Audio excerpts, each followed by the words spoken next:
Hello, everybody, and welcome back to another exciting episode of Disney Animated and Remake. I am your lovely host, Miss Disney.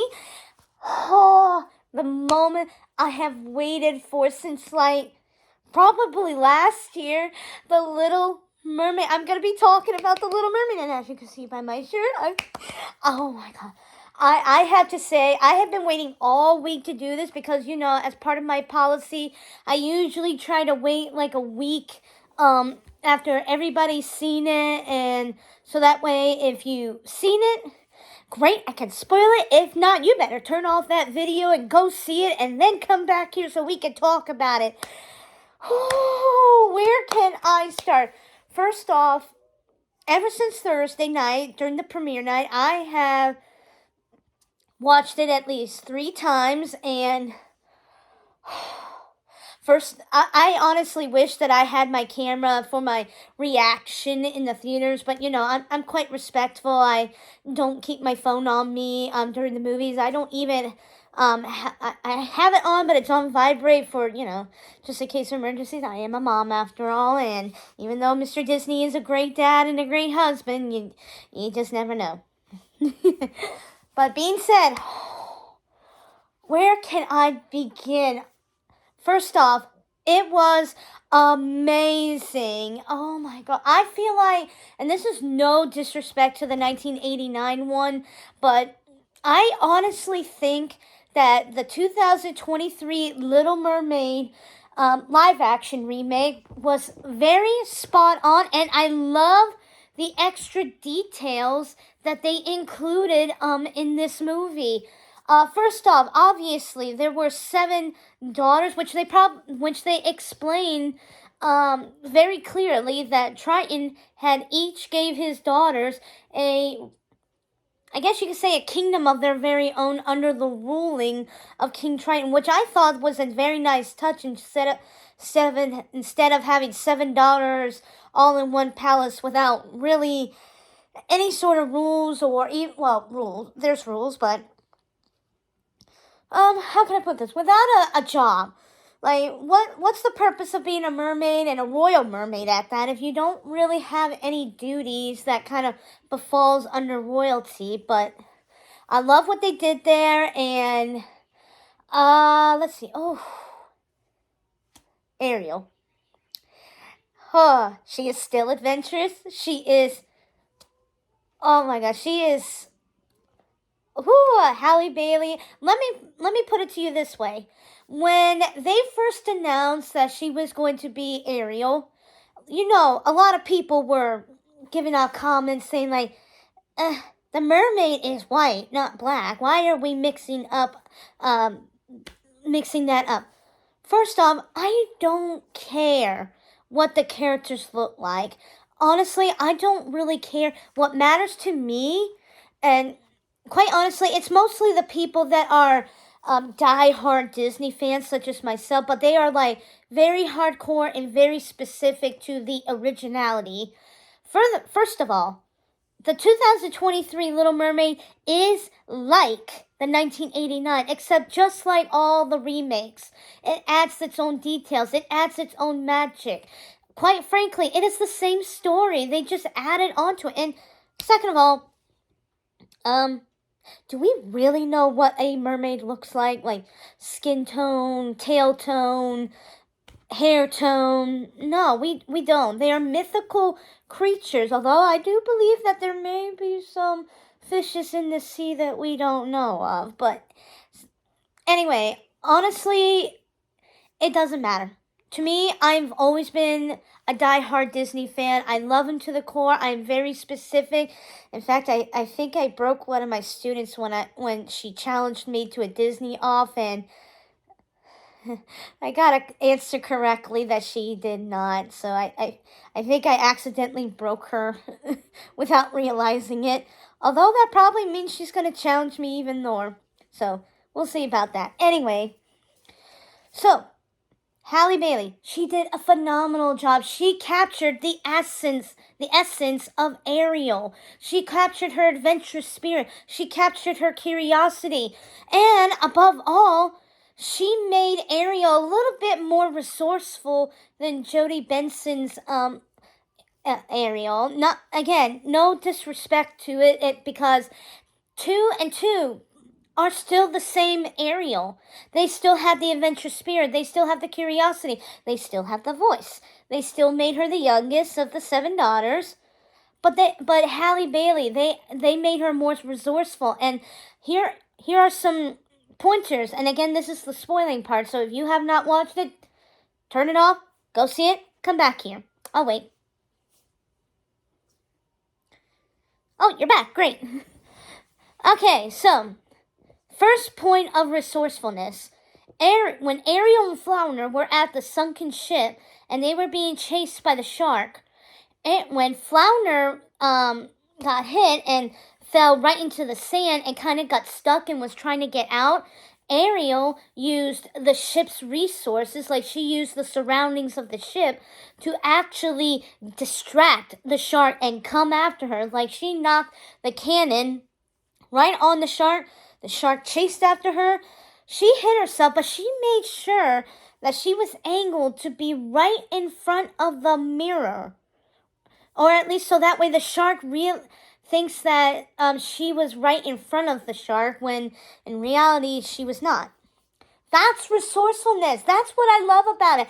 And on top of that, towards the end when they were battling Ursula, she took command. She was the one that actually killed Ursula, and how she did it was she used what she saw Eric do at the beginning of the movie when she saw him on the boat trying to figure out the hoot-nabs of the boat parts, and she took that knowledge and took control of that ship and plunged it into Ursula. That's resourcefulness. Oh my gosh, she's not only curious, adventurous, she's also resourceful.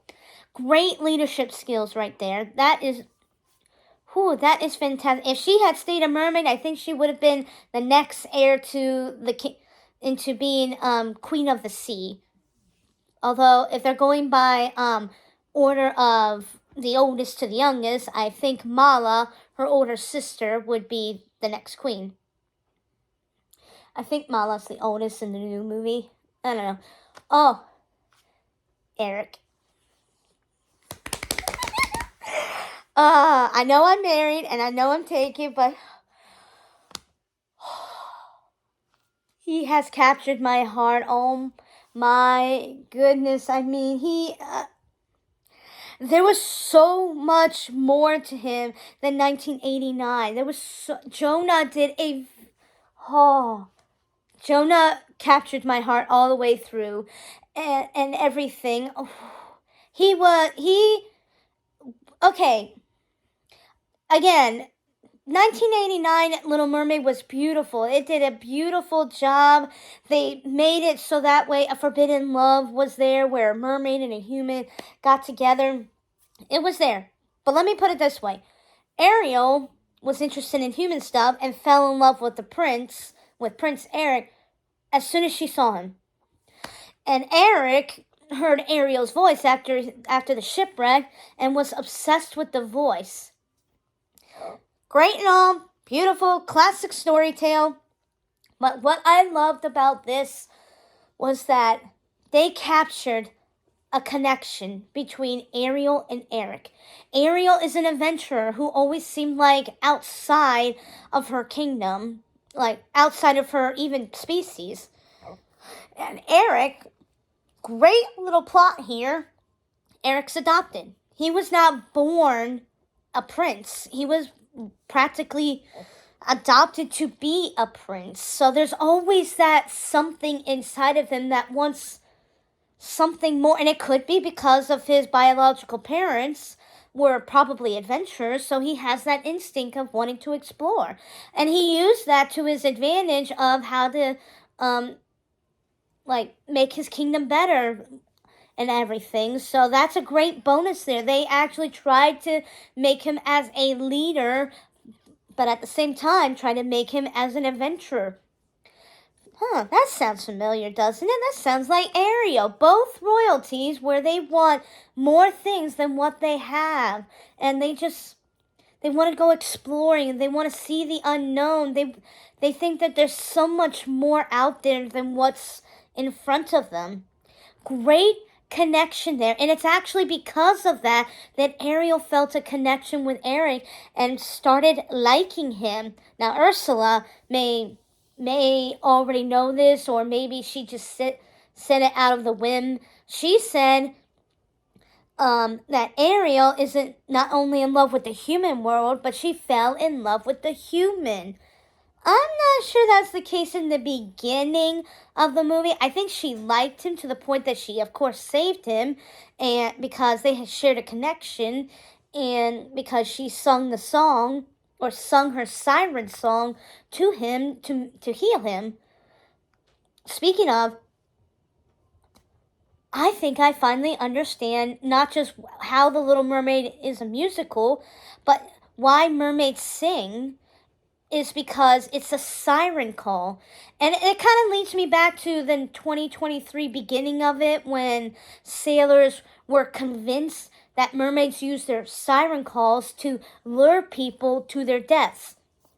I'm not sure that's the case. It may be for Ursula because, according to Triton, she tries to stir up trouble with not only the merfolk, but also the humans. So, in Ursula's case, she may have already started that little thing, that little trouble, just to put both kingdoms at odds with each other and to cause chaos for her amusement. But, oh my God, that was beautiful of how it was a siren call that entranced Eric to be so, entranced by her because he heard the song. And I actually paid very close attention. Now, maybe my eyes were playing tricks on me, or maybe nobody else saw this, but when Ariel was singing to him on that shore, and she was going,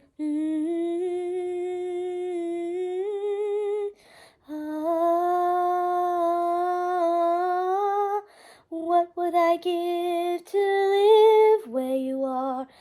I always wondered why in the beginning of the movie she was singing to him despite meeting him. But now I know that in this one, she is singing to heal him because she was trying so desperately to wake him up, to stir him something. And when she used her siren voice, we saw that she was healing him. I saw a little bit of the blood drying up maybe, and then the next time we see Eric, the bandage was gone and there's not a cut or even a scar there.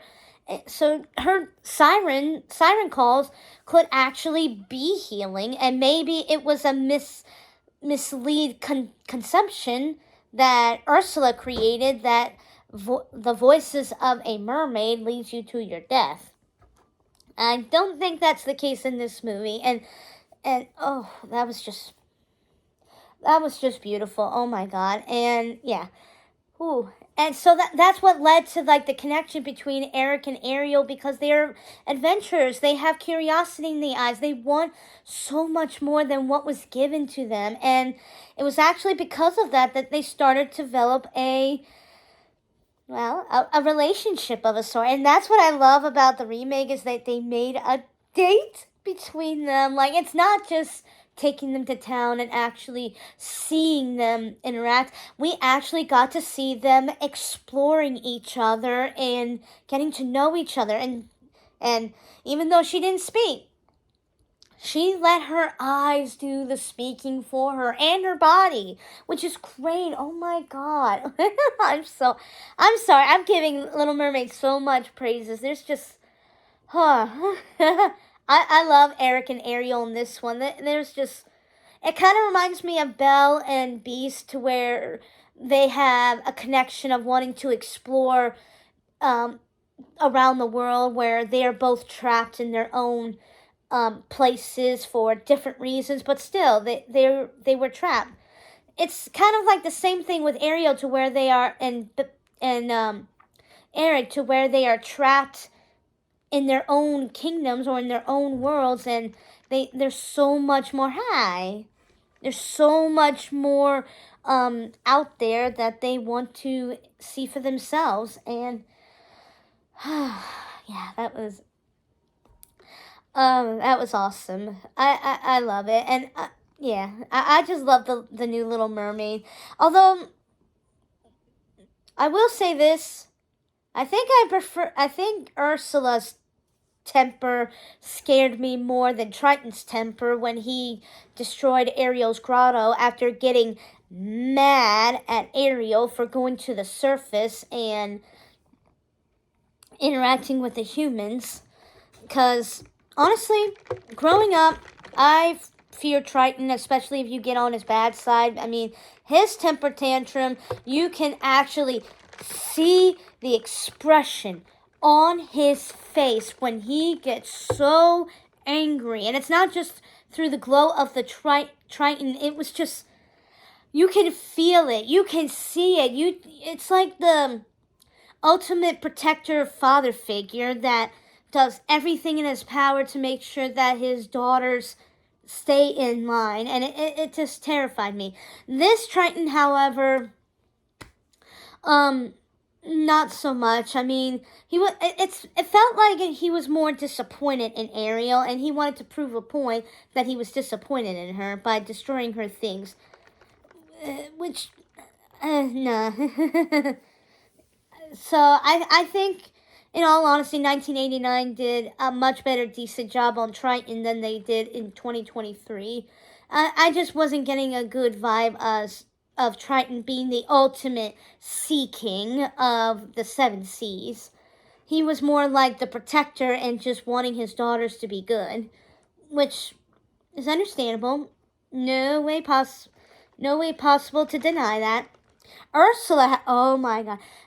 If Pat Carroll, let her rest in peace, if Pat Carroll was here, I think she would approve Melissa McCarthy. Melissa McCarthy, even in her interviews, has stated that she had watched Little Mermaid over and over and over again, way before she found out she was going to be Ursula, and she took a little bit of Pat Carroll's Ursula and blended it with her own. I mean, I have seen Melissa McCarthy's movies. She is phenomenal. She is funny. She is quite an actress. You just can't stay mad at her and she makes her character come alive and add the funny to it, which she did with Ursula. She had her serious, dark, villainous moment. Oh my God. I was entranced by her. I was like, oh my God. I think she convinced me that she is the ultimate sea witch of the entire seven seas there. And it adds even more to it that it was finally confirmed that she and Triton are siblings. I knew that was going to happen because in the 1989 interview, or at least a commentary, I believe, they stated that the original draft when they made the movie was to make Ursula an estranged sister of Triton. And I thought that actually could make a great story. And that would probably explain why Ursula is so wanting power, not just to rule the seven seas and to gain the Triton and the power of the entire ocean. But what if there was a reason behind that? What if Ursula, being the little sister, did not feel like Triton deserved the power, and he was not using it to his full advantage, and it led her to seek out black magic and everything, and it corrupted her. Because, black magic, it always comes with a price, and it may have, who knows, it may have warped her to be like the sea witch that we see now. I mean, for all we know, she could have been a mermaid, and because of the dark magic that she either experimented or she was corrupted with, it turned her into this squid lady. Yes, she is a squid. Or maybe that's changed now. I think Pat Carroll said that Ursula was a squid, because squids had 6 legs. In this one, in in this one, in the 2023, Melissa McCarthy's Ursula has 8 legs, but it's still a squid. I'll have to look into that some more. But either way, I'm not sure you noticed, but I mean, look, I got all kinds of books. I got the new Little Mermaid stuff. I even got the Prince of Song and Sea, which is like Eric's tale up throughout the Little Mermaid story. And I got like the Guide of the Merfolk. I think it's clear to say that Little Mermaid's probably my new favorite at the moment until the next movie comes out. But I love how they made Ursula related to Ariel in a sense. Although I don't think... Wait, I think Ariel does know that Ursula is her aunt. I know Ursula said, "Hi, hello, big brother," which was awesome. Oh my god. But when she first introduced herself to Ariel, she kind of was like, "Do you know who I am?" "You're the sea witch." "The what?" "I mean, I'm your Auntie Ursula." Oh my god, that was like... See, this is where Melissa added her own little twerks to make not only her villain a villain, like a scary villain, but also, she put her own funny into it, especially with that little tantrum where she was trying to create her potions, and she was, like, getting mad because she could not find them, and then all of a sudden, it just floated in front of her. She's like, "Oh, here it is. I found it."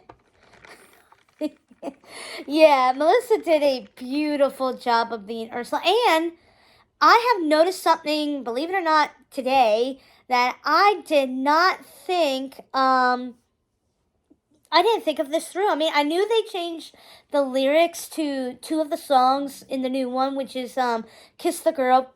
Beautiful, by the way. I loved how they made everything natural, but we'll talk about that later.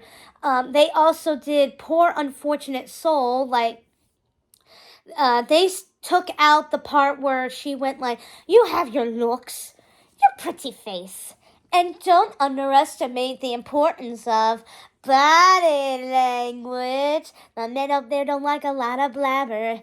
They think a girl who gossips is a bore.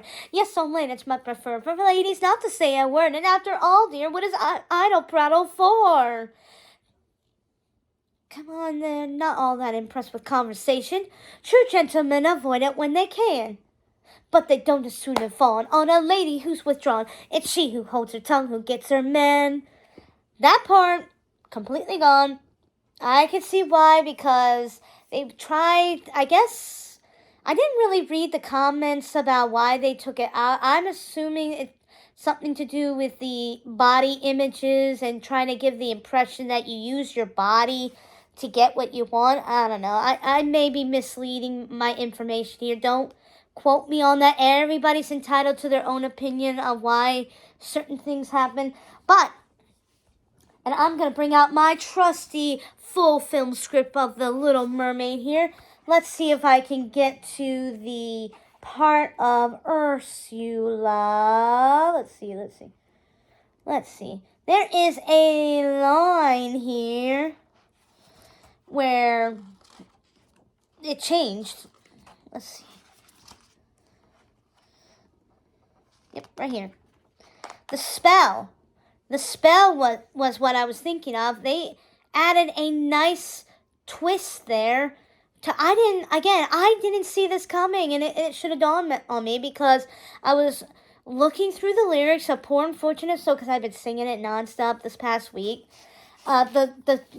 The chant goes, "Beluga, Safruga, come winds of the Caspian Sea, Laurentius, Lycositis, and Max Laryngitis, la voce to me." In the 2023, that changed to be something completely different. Well, not entirely different, but listen carefully. "Beluga, Safruka, come winds of the Caspian Sea, amnesia, lasitis, max laryngitis, la voce to me." They changed the spell. Melissa McCarthy said amnesia. I didn't caught that until today. I mean, literally, like 30 minutes before I started this video, I found out that they changed the spell just a tweak, and it works out great because it helped Eric and Ariel build their relationship. So, the part of the spell that she did not clarify with Ariel at all, and she made sure of it, was she's allowed to be on land for 3 days, and the goal is to get the prince to kiss her. She added on her spell that anytime she is brought up on what her true mission is, which is to kiss the prince, she forgets about it. It just exits out of her mind. That was beautifully planned. Oh my gosh. I think this worked out great because she didn't have to focus on puckering her lips just to get the prince to fall in love with her and kiss her. They made it so that way Ursula made it that way so that way she has 3 days to be a human to interact with Eric, but completely forgot what was like the ending of her deal, so that way Ursula can win and drag her down and claim Triton and his power. Whereas, and of course she underestimated Ariel and her sparkly personality of being the adventure and the connection between her and the prince. Because let's face it, she was only focusing on Ariel. She didn't focus anything on the prince or anything. Because otherwise, she would have found something for him before interacting with Ariel. But that was a beautiful little twist they did there. It made perfect sense. And it helped Sebastian, Scuttle, and Flounder try to get them to really get to know each other and fall in love and this is what led to Kiss the Girls, so that way in 1989 Sebastian relied on all of the animals to help woo Eric to fall in love and kiss her, whereas naturally Eric and Ariel, after Sebastian and Scuttle witnessed their interaction and realized they were indeed falling in love with each other, they needed to make it more natural without being seen, because otherwise Ariel's going to notice them and her mind's going to go like, boop, gone. What is she doing here? I don't know why I'm here. Like, completely forgot about it. They did... I'm looking at my time. I think I may be going into overtime. This may be my longest episode during the entire series, and that's okay. It is well worth it. There was so much to say about this. They made this Kiss the Girl more natural because you got Flounder and Scuttle and Sebastian working their magic in the behind the scenes, using Mother Nature to be the actual instruments instead of relying on other animals to help them. They tried to make that magical, beautiful moment right there. And my favorite part, again, I love Sebastian, and I love back then he whispered in Eric's voice that her name was Ariel. But if they're trying to fit in the line of this more natural and realistic, not only was Eric trying to guess it, which was pretty funny, Ariel, they used the connection of the stars that he introduced Ariel to. So he introduced her to the constellation Aries. And when she pointed it out to Eric, of course he said sky, but she did closer and was like, and he went Aries. So she took his lip and went Ariel. Ariel. Ariel. Oh my, again, resourceful. Ariel was so resourceful. She took what she just learned and... oh my God, helped Eric out. I think that was beautiful. That is a great connection right there. And then, of course, Eric's... oh my gosh, I'm blushing so much. Eric said, written in the stars. Woo! I don't know about you, but oh, I wish Mr. Disney would say something like that to me, but we have our own little saying. He is my sky as I am his ground. We keep each other balanced. He helps me reach the skies when I feel too grounded, and I keep him grounded when he has flown too high into the sky. We kind of balance each other out in a way that he helps me not stay too serious, and I help him try to take some things seriously instead of making it all a laughing joke matter. So, yeah, it's a nice little blend there. I think that's awesome about us, and I hope Prince Disney ends up like a good mixture of both of us. Maybe a sky ground. Getting distracted. Whew. Okay, so Kiss the Girl, Ariel interaction, Poor Unfortunate Souls. The interaction between Ursula and Triton towards the end.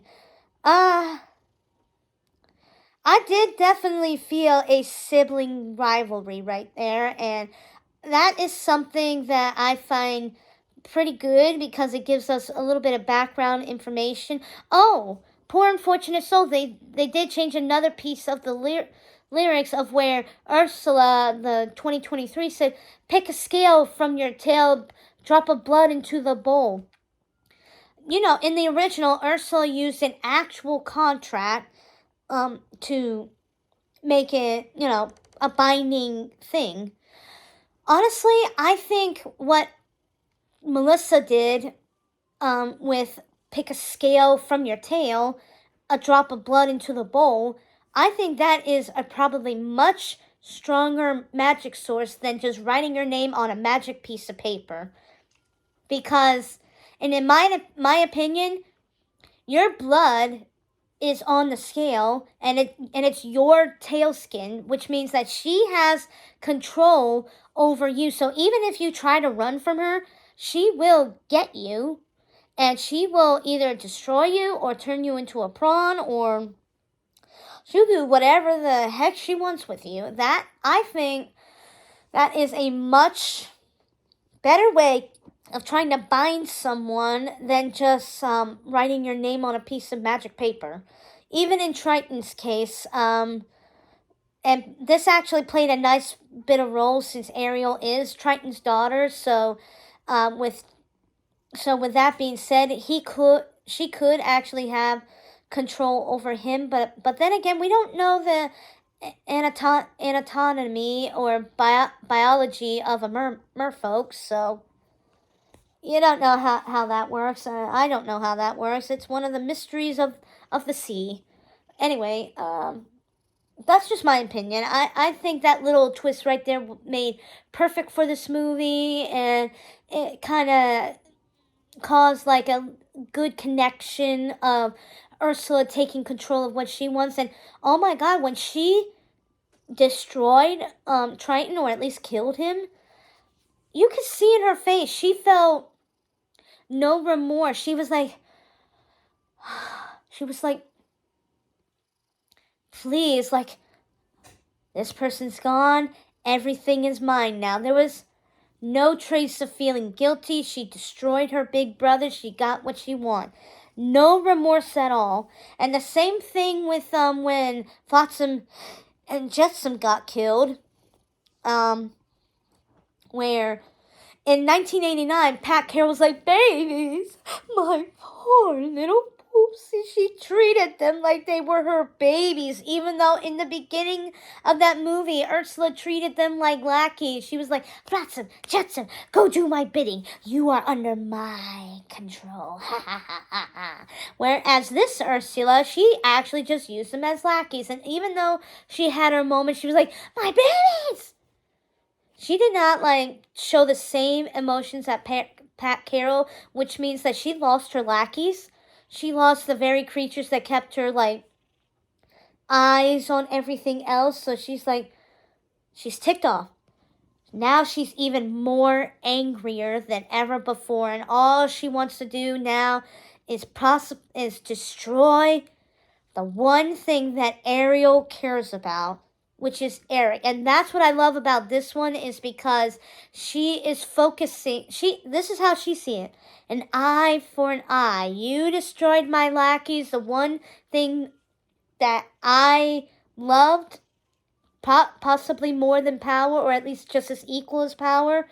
I'm going to destroy what you like or love in this case. And so she did. Well, she went after Eric. Whereas in 1989, she went after Ariel. I did not see the purpose of her going after Ariel. It could be because she thought she already destroyed Eric and decided to go after Ariel, and even stated, "So much for true love." But honestly, you just never know. And quite honestly, I think Melissa McCarthy's Ursula didn't see Ariel, or at least assume that Ariel was dead, so you just don't know. I mean, I think, in my personal opinion, because Ariel and Eric destroy, well, in this case, Ariel, since she's the one that kind of misled the Triton to be right in front of Flotsam and Jetsam, that she felt destroying what Ariel loves will equal out to what she did to Flotsam and Jetsam. So, that's just my opinion. Let's see, what's that? What else? There's just so much praising to this movie. 2 hours and 10 minutes, and it was beautiful. Oh, the Hans Christian Andersen line in the beginning of the movie, when they mentioned that a mermaid has no soul, therefore will not shed a tear. I think I love the fact that they added that into the movie, because during the whole movie, Ariel didn't cry. She was sad. There was a lot of sad moments. There was a lot of heartbreaking moments, especially in the 2023, where they added another reprise of Part of Your World to let us hear what Ariel was thinking when she saw Eric with Vanessa, and how he was planning on marrying her. And I love that they added that lyric. I love that song and made it into another reprise, because it made us hear what Ariel was thinking and even feeling. And quite frankly, there's been a few times where even I felt that, especially when Mr. Disney and I had our minor fights, or even some major fights from time to time, and sometimes it would feel that way, but we're okay. We're better than okay. Every couple has their fights. We go through, not on a daily basis, but think of it as like a once in a blue moon thing. So, nothing to worry about. And anyway, it kind of tells you, I like this because it made me connect with Ariel, and I think my soul is more towards Ariel than probably any other Disney princess out there. I hate to admit that.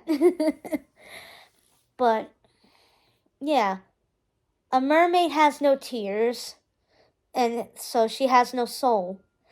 This kind of leads to what the beginning of the movie, to where sailors believed that mermaids use their songs to drag people down to the sea, and mermaids think that humans have no souls and are meant to die, or they're polluting their ocean with shipwrecks, even though it's not under their control.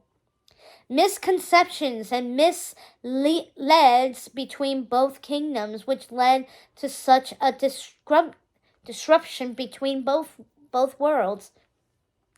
I love that in the beginning the line was there, but then towards the end, when I want to assume Ariel and Eric did get married, or at least they're probably engaged at this point, and they're heading off to the wild, unknown waters to explore, and when King Triton resurfaced to the above world, and all the mermaids and humans were gathering together to wish her and Eric good luck, we see a single tear flow down Ariel's face. That was beautiful. That just proves, I think, in my opinion, that just proves that the line is wrong.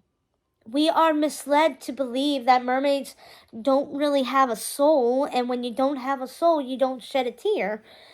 But this just proves that Ariel, who was a mermaid at the time, and she had her adventure on land, does have a soul, and therefore was able to shed a tear. That I think that was beautiful, because if you remember in 1989, Ariel did cry when Vanessa and Eric were going off to sea, and they were getting married, or trying to get married at least, and then. But it didn't really make sense, especially since during the entire movie she didn't cry at all. Whereas in 2023, Ariel didn't cry. She was sad. She was mad. She was showing all kinds of emotions, but we did not see a single tear. And it could be because they were underwater, but you never know. But anyway, but I thought that was a beautiful ending right there, of where seeing both worlds come together, it left her crying. That was a nice little message right there, that don't assume that the unknown creatures in the world out there don't have a soul. I think we all have souls. It's just, maybe it's differently than what we see it. I mean, honestly, that's just my personal opinion and everything, and so many praises to this movie. We got to know that Ursula and Triton were related. Eric and Ariel had a deep connection. Oh, Jodie Benson made an appearance in the movie, and I think this was a beautiful tribute in more ways than one, because if you paid attention, Jodie Benson was a merchant in the kingdom who was giving Ariel a bowl of food and a fork, but in Ariel's case, it was a dingle hopper, and she used it on her hair, and Ariel saw that everybody was staring at her, just kind of like, see ya. I love that. I love that so much in more ways, because it felt, I read the comments, and I read how people saw that interaction, and I kind of agree what they're saying, that this is Jodie's way of passing the dingle hopper to the new Ariel, like passing on her Ariel role, her Ariel spirit to Halle Bailey. And that was a beautiful little small, possibly 30-second interaction right there, and that was just and I love how these days a lot of the remakes actually have the originals, if they're still around. I'm pretty sure anything before 1980s, they're probably gone. I mean, but then again, you never know. I mean, there could be a survivor of the old Disney classics out there. You never know. It's been 100 years. Maybe there's a 130-year-old person out there. You never know. Anyway, and yeah, it was a nice. And they did that with Mulan too. If you paid attention, when Mulan was being presented before the Emperor, Ming Na, the voice of Mulan, introduced Mulan to the Emperor. That was great, and I think it was because of that movie they decided to, let's see if we can bring back the original characters, put them in a role, and see if we can get the audience to pay attention. They did it.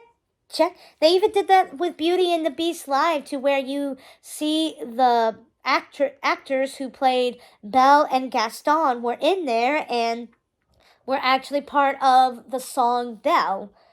The original voice of Belle was the shopkeeper. The original voice of Gaston was the baker. So, I love it. I love when Disney does that. Oh, it works its magic.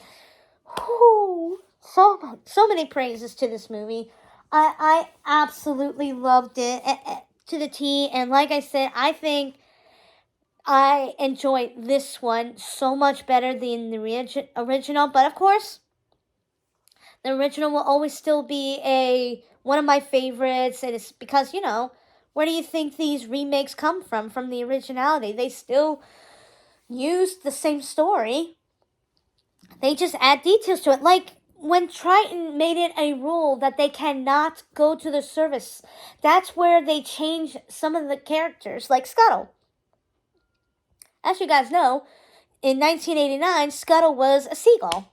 He stayed on land. He can't even breathe underwater. In 2023, they made Scuttle a female, and I don't know the official name of it, but it's a diving bird to where they can stay underwater for probably minutes at a time. Like, I think this Scuttle, who played by Aquafina, I think I'm pronouncing her name wrong. She was Sisu in Raya. She was probably the longest underwater scene that she ever did was probably 8 minutes long, and it actually worked out pretty nicely because Triton made it an official law that no one is to go to the surface ever since the death of the queen, of the sea queen, who was killed by a human. But in Triton's mind, he wanted nothing to do with humans because they were responsible for the death of his wife. Makes perfect sense, but pretty unreasonable. But it's also it's complicated. It's complicated. But anyway, of course they try to make it so that Ariel's first time experience on land was, for the fact, first time, because the sky, she probably never seen the sky before. She doesn't know what people actually look like other than like shipwreck artifacts and everything.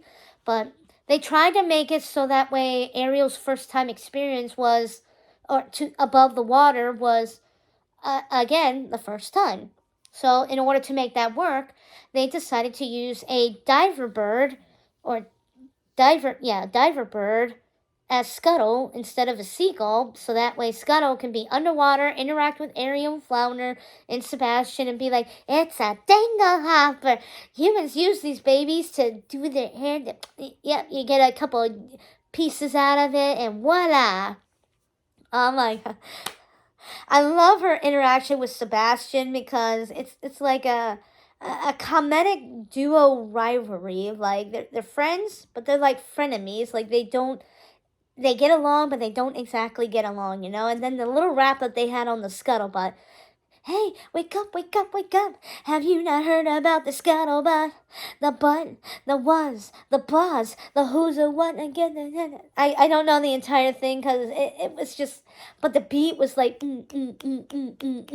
Oh my God. It was, a lot of people complain that maybe it shouldn't be a part of this movie, but honestly, I don't know how it would fit, but it definitely made it a little upbeat, especially since this is good news that she is sharing to Ariel and Sebastian.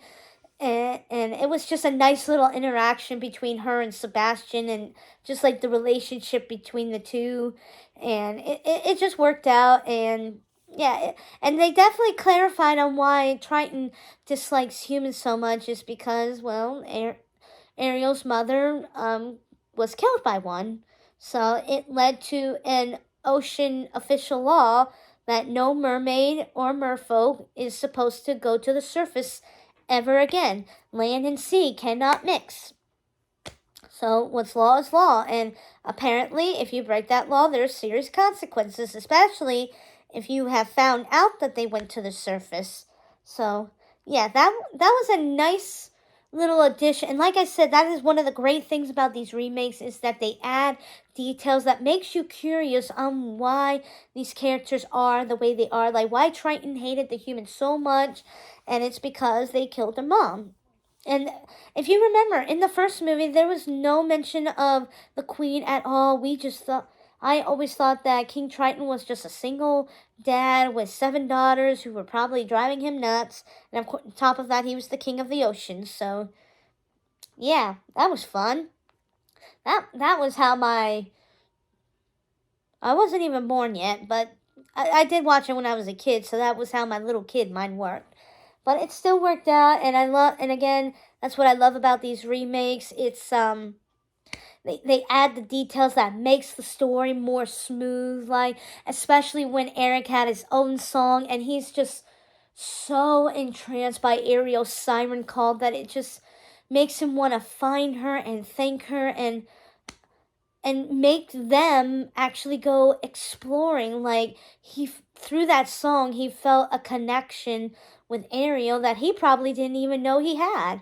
And it was just, everything runs smoothly. And yeah. So, I'm close to an hour. Wow, this might as well be the longest episode I have ever done. And it's quite worth it, honestly. I think this may have been my most favorite out of all the remakes by far.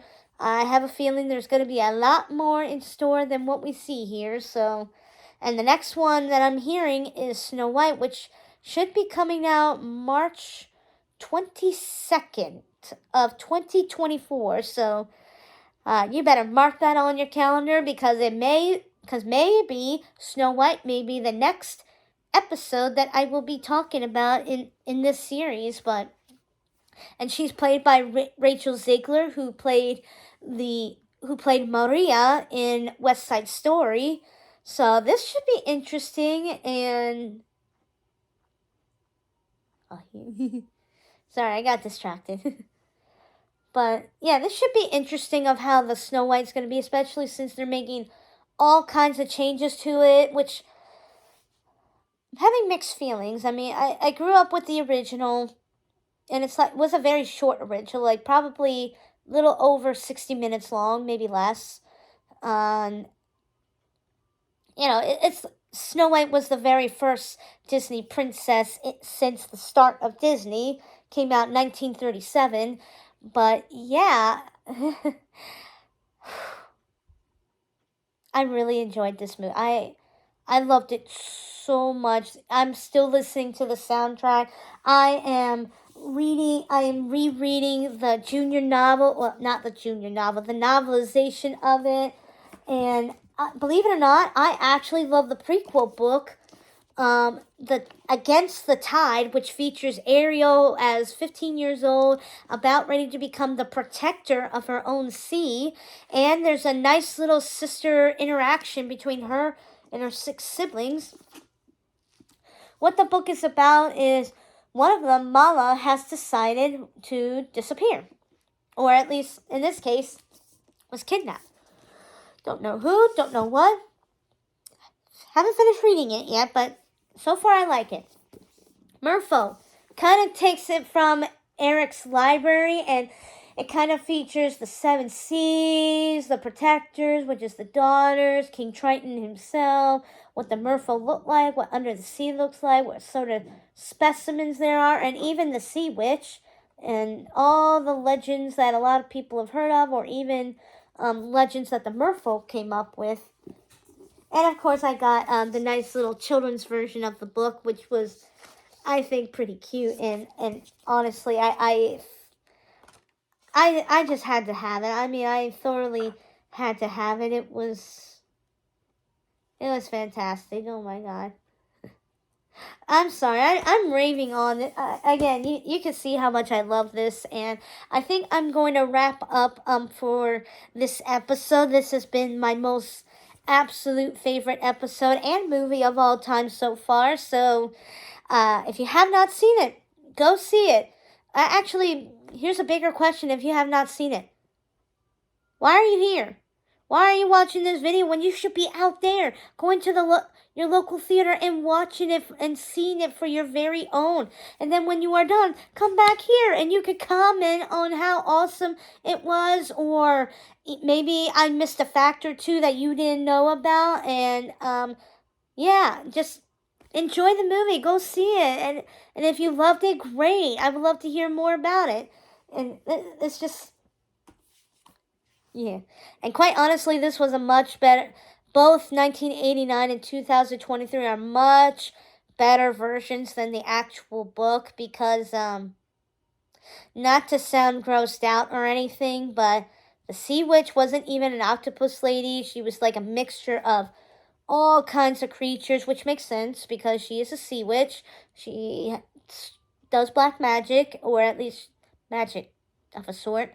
And, well, in order for the Little Mermaid to go onto land to marry the prince, or at least kiss the prince, no, marry the prince, or have him fall in love with her at least, she had to cut off her tail or cut off her tongue in order not to speak, because that was the trade-off. Ew! No, we do not need a tongue to do that. Ugh. Ugh.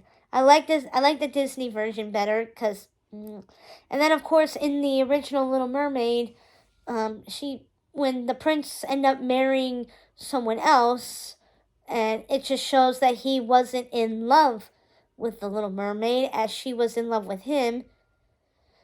Well, she turned to air, or at least she died, which was how the original story ended, was that she died. But in a happier twist, she became goddess-like, or at least in several versions, she became angel or a spirit of air. Either way, it's because in the end she did gain a soul by not doing what her sisters asked her to do later when they cut off their hair in order to make this knife that will kill the prince. Little Mermaid could not do that. She'd rather that he be happy and in love with someone, like his happiness was more important than her happiness. And that's what led to her ultimate downfall, but it ended up being a good thing that she became like this spirit. So in some ways that did have a happy ending, even though it was kind of disturbing. So at least Disney actually did update it to be a little bit more better and everything. And on that note, I hope you take a dive into The Little Mermaid, and I hope you enjoyed being under the sea with me, and I will see you guys next time. And remember, the seaweed is always greener in somebody else's lake. You dream about going out there, but that is not a mistake. Let's just go outside. Let's just go outside, see the movie, enjoy the outdoors. It's June. It's summertime. Go under the sea. Go under your pool. I'm gonna stop right there because the next part I was gonna say was gonna go. Yeah. And this is a clean episode, so just be a mermaid. Be a merfolk. Till next time. Bye.